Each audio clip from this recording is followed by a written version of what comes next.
Welcome, everyone, to Missouri Valley Conference Chat. I'm Andy Katz, pleased to be joined by Evansville head coach David Ragland. And David, you guys are sort of still trying to find your footing here in this young season. Couple of wins, and you got the Valley starting right up with Southern Illinois and Northern Iowa, so you're right into it. What's your early assessment through those first 8 games of where this team is? Yeah, so we're still learning ourselves and learning how to fight and overcome some adversity. Taking over the program, obviously we weren't in great shape from the past few years, but some of the questions coming into it was how competitive we were going to be as a group, and how resilient we're going to be as a group. And I feel like every game we've been competitive. I feel like every game we played hard. Have we made the right decisions at times in the middle of it? No, but we have fought, we have competed. Now we have to grow into a team that can, withstand a run and respond in the right way, and win a close game or two, and just build upon that momentum. You got off to a great start with that win over Miami of Ohio. Yeah. What worked there that's been hard to duplicate on a consistent basis? Yeah, I felt like we were the aggressor from the very beginning. We came out, and if I'm not mistaken, it may have been 16-2 or some. We had a double-digit lead the first 4 minutes, and instead of Miami, waiting to get to the media, they called a timeout. So we drew blood first, and we were on attack, and we really hadn't done that since, where we just punched the team in the mouth. And a lot of times with basketball, the aggressor wins. You set the tone from the beginning, and we haven't duplicated that yet. But we'll still fight and claw to figure out a way to do that. And a lot of it, we've been on the road a ton. We went from there, which is east of us, about 4 hours, to going west of us in St. Louis, which is about three hours. Came home for a game. Then we went to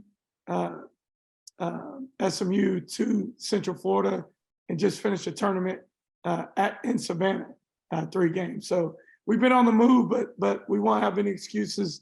We tell our guys we won't complain. We'll just find a way. So obviously Kenny Strawbridge is scoring well for you, but overall, offensively, I mean, you guys as a team are below 30% on threes. Yeah. And teams are shooting a little, mid-30s against you. Yeah. What needs to change from that 3-point line, maybe on both sides, as you head into the Valley? Yeah, there has to be a mentality, belief. All summer we did is skill, because, outside of competitiveness, the other question was our ability to score it and shoot it. I didn't know how well we'll be able to do it. And the crazy thing is our 2 exhibition games, I mean, we shot lights out. We were firing at all cylinders. And, even Miami of Ohio game, we scored at a good clip. But ever since then, even St. Louis, I would say that we scored okay. But since that point, it's been going the other direction. And I don't know if it's fatigue catching up with us, if it's guys maybe putting a little too much pressure on them. We'll get back at it. We'll do some more skill stuff today. And I want them to play free. I want them to be themselves. Just have fun. And, we'll put a lot of stress on them defensively. And that's what we're trying to do. Is we want to be a defensive team, a defending and rebounding team. But I want them to play with freedom on the offensive end and play for each other. As long as we're passing up good shots, get great shots, I believe those averages a climb up. And lastly, David, you've been a lot of different places. Your latest stop before this job was a Butler. Yeah. What did you take?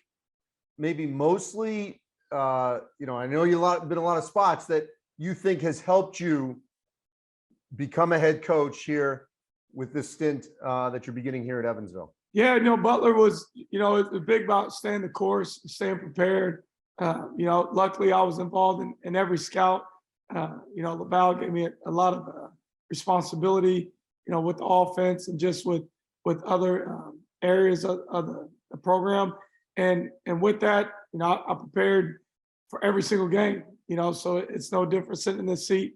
You have to be ready for every game. Obviously, the assistants have the scouts, but I have to know what that team is doing. I can't be surprised when we play the game.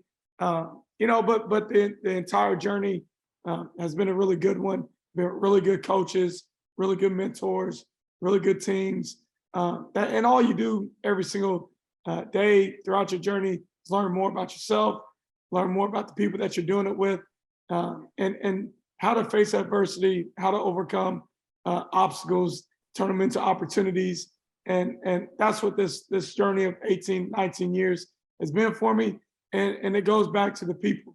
And the reason why we didn't completely overload and just turn over the roster is because we feel like we have good people. And I know 100% the people that I'm doing it with, my staff are really, really good people. And our AD, our athletic director, and all the folks in our athletic department are really good people. So the success will come. It's not a matter if, it's when, because we have the right people.